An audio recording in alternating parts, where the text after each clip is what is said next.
Hey guys, Infidel1258 here. Today I'm going to share with you some thoughts on one comment from the audience here.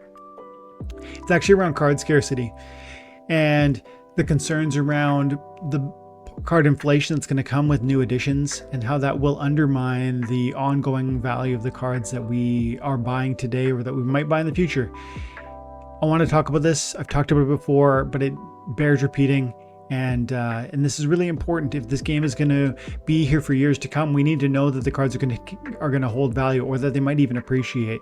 So I really want to address this comment. And if that sounds interesting, I invite you to stick around and stay tuned. But before I get into it, I just want to say my name is Dwayne Cunningham. I go by Infidel1258, and you can call me 12. I like to go through the comment section regularly, and from time to time, I'm going to just grab one comment and go with it, because it really is it is a video idea in and of itself, and that's what we're doing here today. So let's get into it. So right here, Online Property Explorer, who's dropped a lot of comments recently, and I think I've engaged him on more than one occasion. Now, I feel confident that we've engaged repeatedly over a period of time, and recently he told me what his IGN is, but I just have too many of these conversations. And then I work at a church with 1,000 people, and my job is to meet new people, and there's too many names rolling around in this noggin. So Online Property Explorer, first of all, thank you for the comment. Second of all, thank you for being a reoccurring commenter. And third, please leave your IGN. I would love to see a little thank you go out to you. The comment is here on a recent video where I was talking confidence during calamity, and that was a video where myself and Oscu did a chat. Lots of salt out there around that one. Let's get to Online Properties comment here. He says, you talk about scarcity of certain cards. My big concern long-term is a never-ending conveyor belt of new cards. The cards you perceive as useful and scarce. There will be another card with similar utility, perhaps several. In time, all cards will be replicated to a certain extent. Not exactly the same, but the same more or less. This is a really valuable comment, and I want to do a bit of a deep dive on it. First, I want to show some of the things. He's right. To some extent, the short answer is he's right. But there's a complicated and nuanced, conversation around whether or not that will satisfy future demand. So we have to always look at, before we look at cards and some of the similarities, which I'll do in a minute, I want to say that any tokenomics conversation is an economics conversation. Any economics conversation has two real main factors, supply and demand. So these cards, Pellicore Deceiver has a certain amount of supply and has a certain amount of demand. Now, if you affect the supply, you can drive up the price. If you lower the supply, you can drive up the price. I hope that makes sense.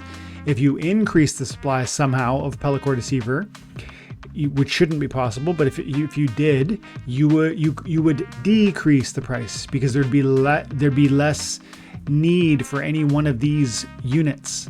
And so what he's arguing is there will be an increasing supply of cards in the future that will satisfy the same or similar niches. So that's the foundational economics understanding, supply versus demand. I have to add one more piece, actually. The demand side can go up and down too. Just like supply can theoretically go up and down.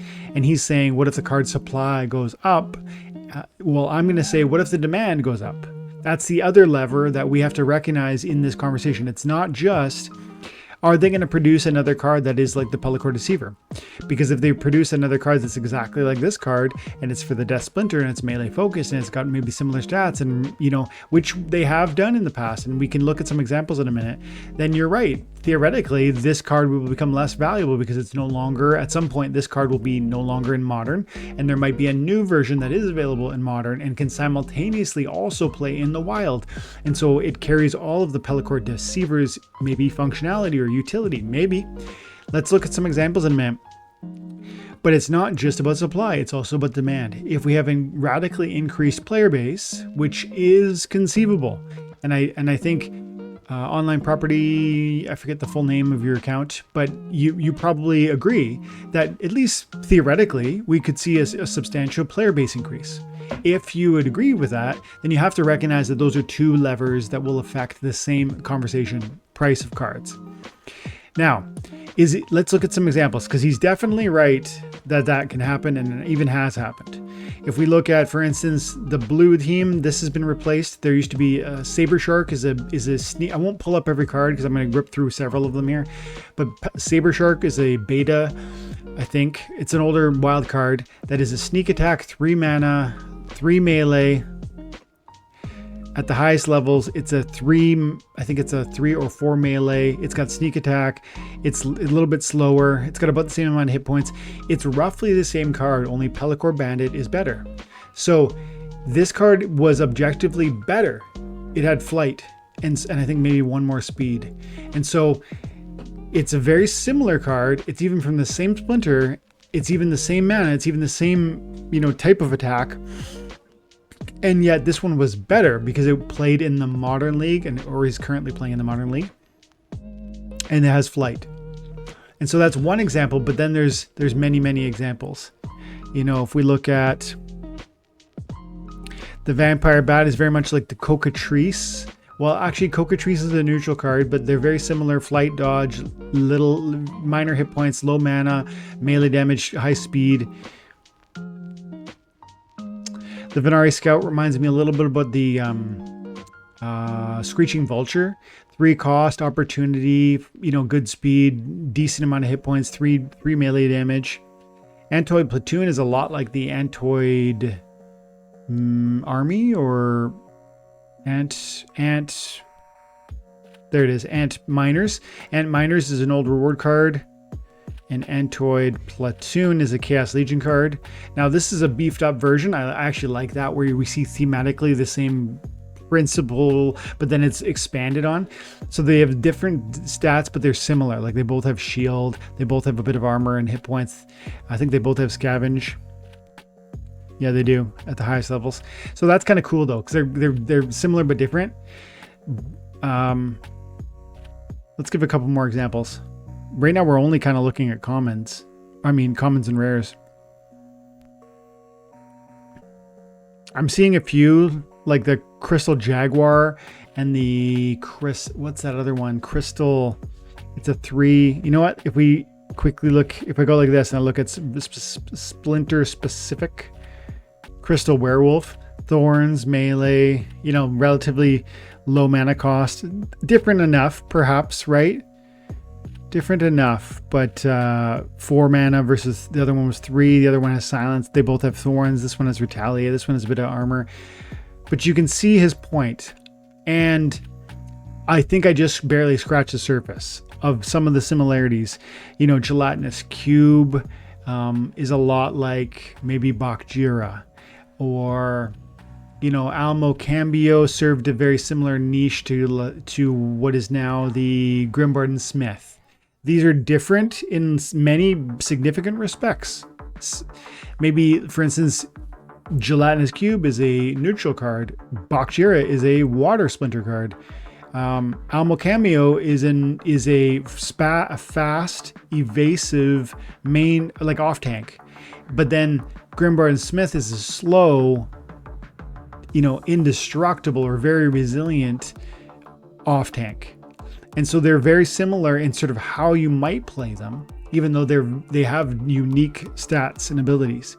And so I think that's 5 or 6 examples that I just hammered off the top of my head that really affirm his point. And so you might go from that place alone, you might then come back and just say, maybe he's right.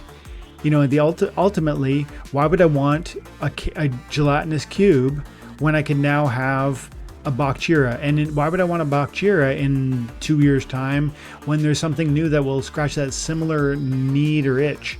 And I understand in principle what you're arguing. You're arguing you want to play in the modern because you currently perceive that the modern rewards are far more substantial than the wild rewards. And if you're doubting that, I'll show you that I'm in wild. I'm in champ 1. Okay, so this win right here was a rank reward win, but I got 3.5 SPS, 3.49 SPS, and 600 glint. That's a champion level win in rank in wild. But then if I come over to modern, I go to leaderboard and I see what the last top battle was in the champion league, Let's see what Cavante's got for this one. Let's just go ahead and skip it. Cavante's got 44 SPS for that.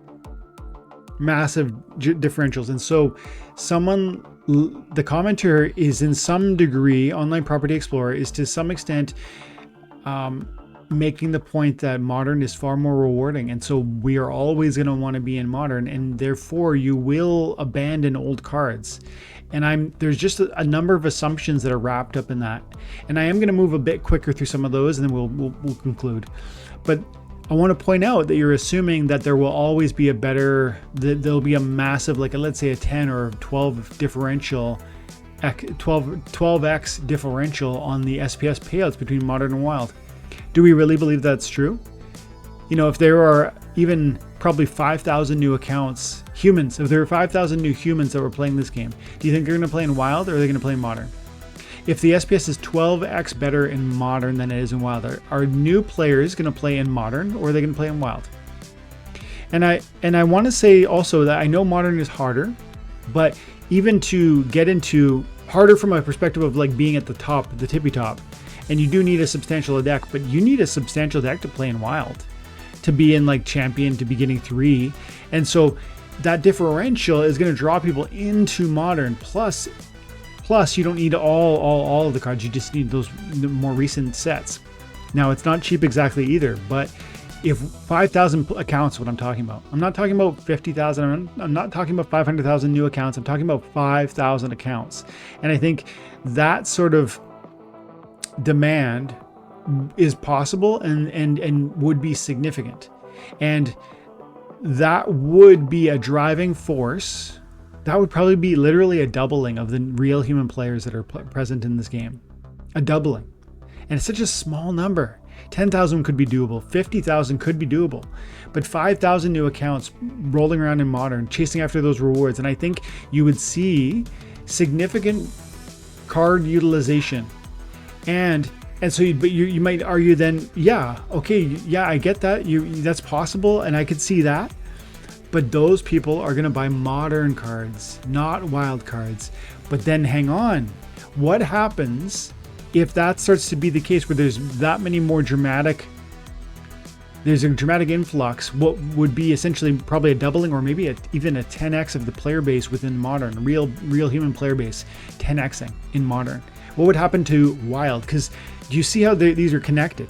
Things are not happening in isolation in modern or in wild. So if that sort of action happened in modern, it would transform the reward payout in modern, which would then trickle into effect of who's playing within wild, and it would create utilization and demand for some wild specific assets. Not to mention, it is absolutely within the realm of conversation that the reward structure would be altered to change in some way that makes it more desirable to play in wild. We don't know that this setup is going to stay the same forever. In fact, it was recently changed. So of course, why aren't we willing to understand that it could change again?